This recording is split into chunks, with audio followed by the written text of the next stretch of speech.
welcome everyone. I hate to break up the festivities.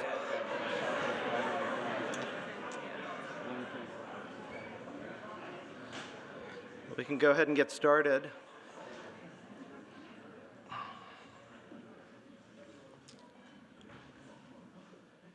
We have some brief remarks today from several folks that have been instrumental in helping to make what we're announcing today a reality. And I couldn't be more excited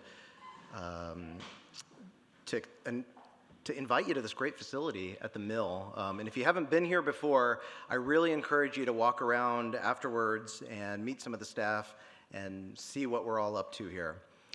My name is Ravi Bhatt, and I'm the founder and CEO of Folia, which is a software company. Hey. And I'm also on the board of directors of the mill and of IU Ventures. I moved here in 2021, and if you don't mind, I'd just like to tell you a little story of why I'm here, because I think that's more relevant than just spewing facts and figures. So in 2021, when I was getting started with Folia, I came down here, I met my first co-founder, Eric Coyne, who's in the back, and the reason I came to Bloomington is I was really excited about what everyone here had already built. And over the last 5 to 6 years, the mill has done this amazing, truly amazing job of pulling IU, community, and everyone together to build some truly impactful programs. Some of them, which many of you might be familiar with, include like Propels, which helps commercialize tech out of Crane, summer academies to help young entrepreneurs learn the ropes, and an amazing co-working space, and Flywheel Fund, which is an early stage angel investment fund. Pat East and the entire team here have done a fantastic job really pulling all of us together. But it's also been Indiana University partnering from the very beginning. From the first days that the mill opened, IU Ventures had an office here, and Tony and Jason, who are in the back, have been truly instrumental in helping facilitate that bridge between IU and the community. The reason I wanted to tell this story about why I'm here is because I actually thought about moving to Bloomington 15 years ago and didn't do it. The first company I started was with 2 IU guys. We had met studying cognitive science and computer science here in the College of Arts and Sciences. Rick Van Kooten's here somewhere, and so we got to give a shout out to the college. And we didn't do it, and the reason is we didn't really see kind of proof of life. There wasn't infrastructure on the ground. There wasn't all of this ecosystem that has now been built. And what a difference a decade plus makes. When I came in 2021, I was excited. I saw Mike Trotsky and Brad Whistler. I saw Tony and Jason and Pat, and I was like, wow, this is really a community I'd like to be a part of and help build something here. Today, we serve over 1 million customers at Folia, and what I think is so interesting about that is you can do that from Bloomington, Indiana. This intelligence and information economy has created a level set event, and truly college towns are among the best positioned to take advantage of the new economy that we are all building. And I think that's why this Lilly grant is going to be so impactful. And if I could just indulge you for one more second, I think there's 3 pillars to this, right? There's talent, which Indiana University is a powerhouse in cognitive science, computer science, and so many other disciplines. There's connection to capital, and we're starting to build amazing bridges to early stage venture investing through firms like Paragraph, Flywheel, but also attracting other investors from both coasts. And the third piece, I think, is infrastructure that truly facilitates collaboration. And that's what today's announcement is about. Because I think that collaboration is the key. Our current CTO at Folia, I met him at IU, and he used to help run the supercomputing facility here. Those types of connections are going to be the thing that drive our economy forward and not just get us on the scoreboard, but take us to that leapfrog event. Now it's my great pleasure to introduce somebody who has been instrumental in leading this vision, not just for the grant that's being announced today, but really for putting Bloomington on the map and taking it to the next level. And that's the president of Indiana University, Pamela Whitten. Thank you.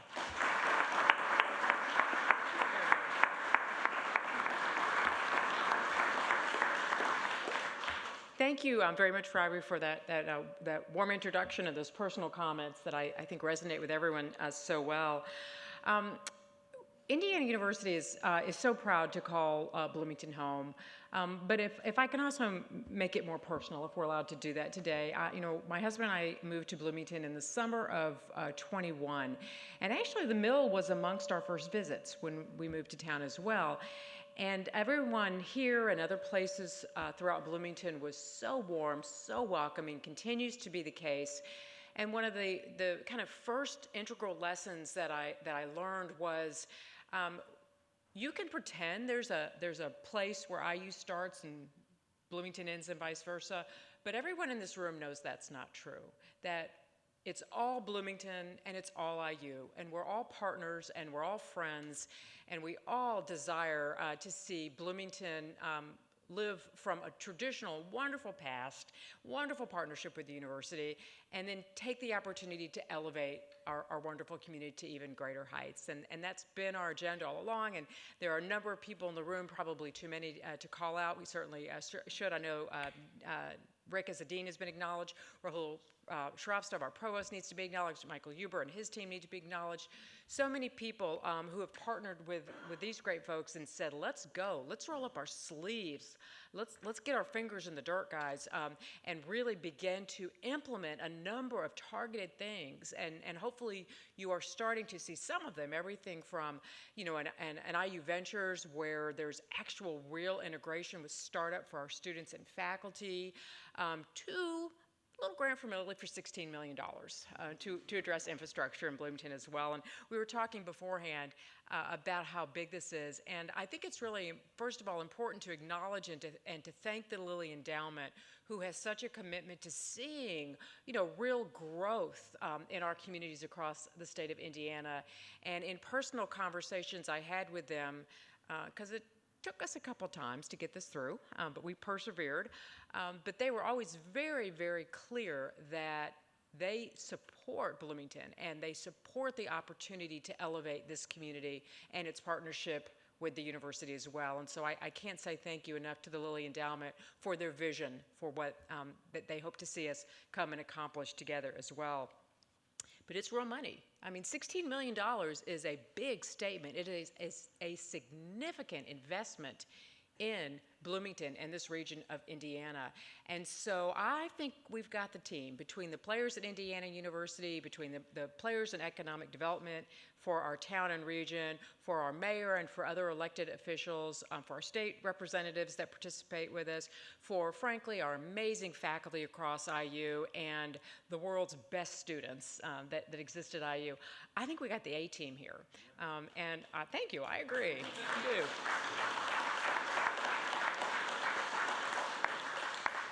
And so, I know there's another school, another part of Indiana, a little north of here, that thinks they're going to make that city crazy good and create some type of district, hop or something, hop, leap, something like that. But I really wish them well because the state needs it. But I would also say, watch out, watch what's coming in Bloomington, Indiana, because it's going to be pretty tremendous as well.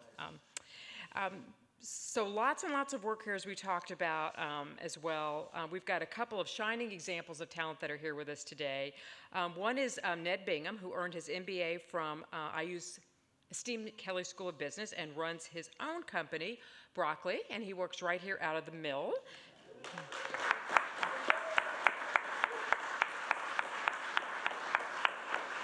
Ned, we're glad you're with us today. Broccoli is poised to make a significant impact in the field of aerospace and defense, which is just terrific, and his dedication and innovation are really inspiring. We have fun bandying your name about as an example, frankly, to current students as well. And I can't tell you, Ned, how much it means to all of us that you have decided to stay and make Bloomington the home, the launch pad of Broccoli, and we're excited about, not too distant future where everybody in the country knows Bloomington because of Broccoli, right, as well. So that'll be wonderful. I also want to acknowledge just the deep commitment we have at the university to the arts and the humanities. It's such an important part of who we are as well.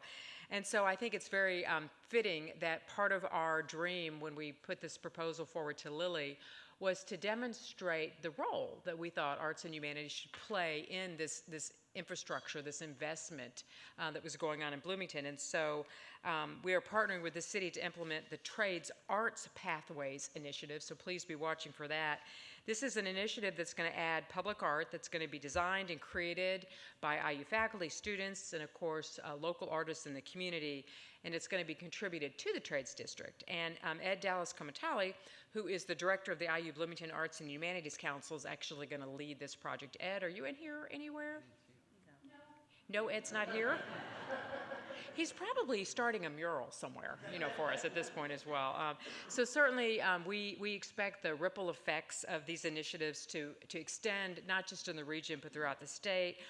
We anticipate really an exciting spurring of innovation and entrepreneurship, really encouraging collaboration and growth, and helping to attract and then, of course, retain talent right here in Bloomington as well. So I want to express our thanks again to the Lilly Endowment for this investment.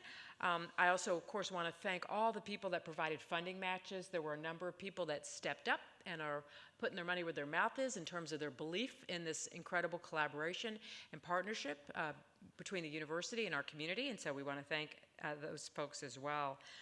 And so I'm going to introduce our next speaker now. I do want to acknowledge that there are a couple of really important people that should be here with us today. Pat, of course, Carrie, our mayor, who I don't think it's a secret that they have COVID, right? It's not a secret now at this point. But Carrie and I were speaking just this week, and she is so disappointed not to be here and so excited about this initiative, and it's going to be such a wonderful partnership with her office as well. But we are lucky to have the Director of Economic and Sustainable Development for the City of Bloomington here with us to speak next, Jane Kupersmith. I'm proud to note that Jane, just like Mayor Carrie Thompson, is cut her teeth at IU, spent a little time working with us at IU, and we hope that was a wonderful experience. She spent nearly a decade as the Music and Humanities Editor for the IU Press, and so in her new role, she is next up at the podium. Jane?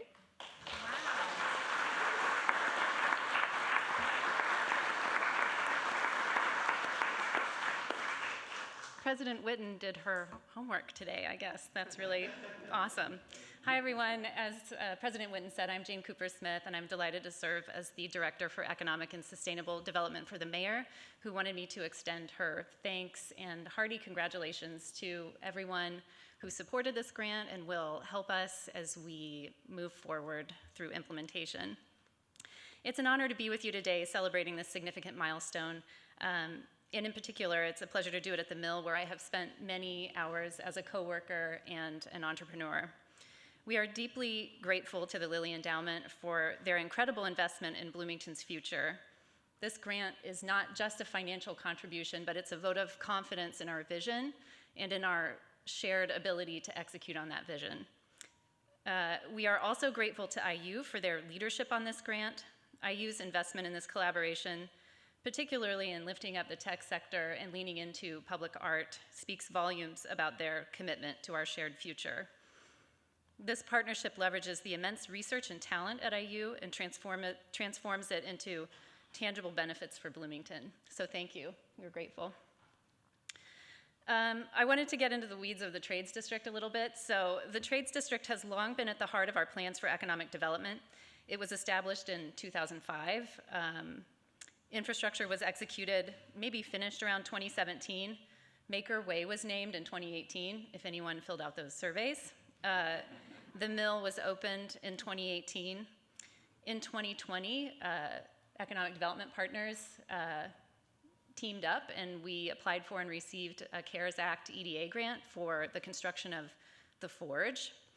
In 2021, the Trades District Garage opened, and in 2022, the Kiln Collective purchased their property to get it ready for development. This is all great, but there was a slight change of pace after February 2023, when John Fernandez was named Senior VP for Innovation and Strategic Partnerships at the Mill. Woo-hoo. Yeah, for real. John's creativity and tenacity have driven growth in the trades since he took the helm. In the last year, we have seen a lease signed for the trades garage with Lawrence Berkeley Labs, which is super exciting. We have an LOI in place with a hotel developer, and we have a very strong pipeline for the Forge, although we are not quite able to make public announcements yet. Not yet. The Forge, this isn't all John. I saw Chris Cioli and and Drew from, everyone on this team. So the Forge has emerged from the ground on schedule and on budget, which is a slight miracle. And finally, we have received this transformative grant. So just a hearty thanks to John, to Pat, Ravi, and the Mill Board for all of their support. Each phase of development at the Trades District has been critical, but the potential held within the CCC grant to accelerate this is absolutely catalytic. With new energy in the trades and in City Hall, and with IU's commitment to regional and state economic development, this visionary concept is transformed into a thriving hub of innovation with the potential to drive real impactful growth that will radiate outward from Luddy and the trades. On behalf of Mayor Thompson, I just wanted to say again, thank you to everyone who has been part of this process. The future is bright for Bloomington, and we can't wait to see where this takes us together. Thank you. Oh, and with that,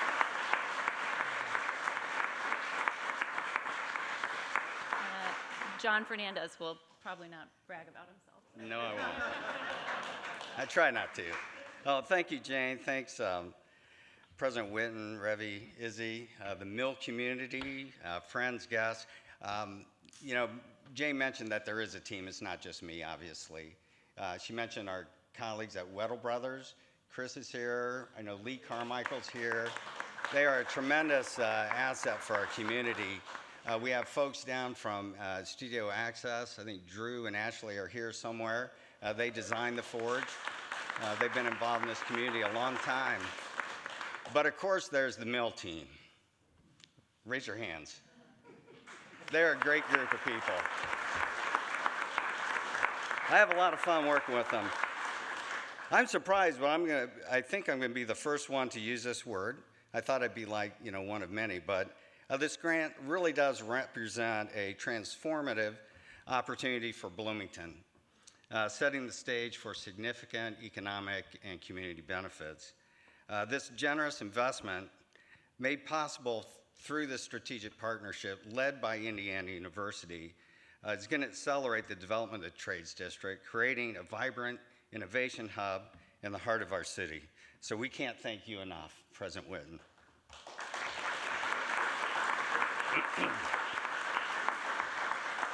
The Trades District will have a far-reaching impact on Bloomington's economy and IU's flagship campus by fostering a dynamic environment where startups, tech companies, and creative industries can thrive, by creating a place where entrepreneurs, researchers, and investors can collaborate. The Trades District will become a magnet for talent and capital, the essential ingredients to fuel a modern economy. We are diversifying our local economy, making it more resilient and sustainable. More of these companies, as they grow here, they're going to contribute to an expanded tax base, enhancing public services and the quality of life for all of Bloomington. In addition to the economic growth, the Trades District will significantly boost Bloomington's reputation as a regional innovation hub, enhancing the I-69 corridor's innovation ecosystem from Indianapolis to Westgate and Crane, and position Bloomington and IU Bloomington as leaders in the state and beyond. The Lilly Endowment Grant also underscores the power of collaboration in driving community development.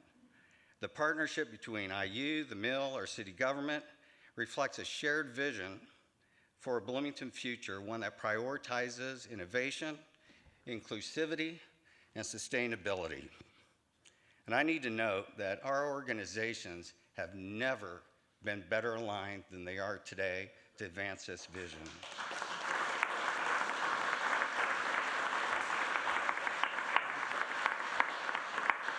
Together we are creating a vibrant mixed-use neighborhood with its own unique identity, bike-ped friendly, multiple public art pieces, new food and entertainment venues, and community gathering places. Residents will have access to new job opportunities, educational programs, and community spaces, fostering a sense of pride and ownership in the district's success. So I brought a prop today. How many of you have seen the latest example of Bloom? I see a few people nodding heads. You know, Malcolm Abrams, the editor, always does his editor's message at the beginning of each issue. And this happened before the Lilly announcement. But in his post, he posed these questions to the readers. What is our identity? And what do we want the world to know about Bloomington? Malcolm's suggested answer was Bloomington, where arts and tech abide. And I gotta say, that sounds about right, Malcolm. And I don't think the dude could have said it any better. Courtesy laughs, I appreciate it. Today we mark a significant milestone in Bloomington's journey to becoming a leading hub of innovation and economic vitality. Today, together, we're creating a promising, bright future for Bloomington and Indiana University. So thank you all for being here.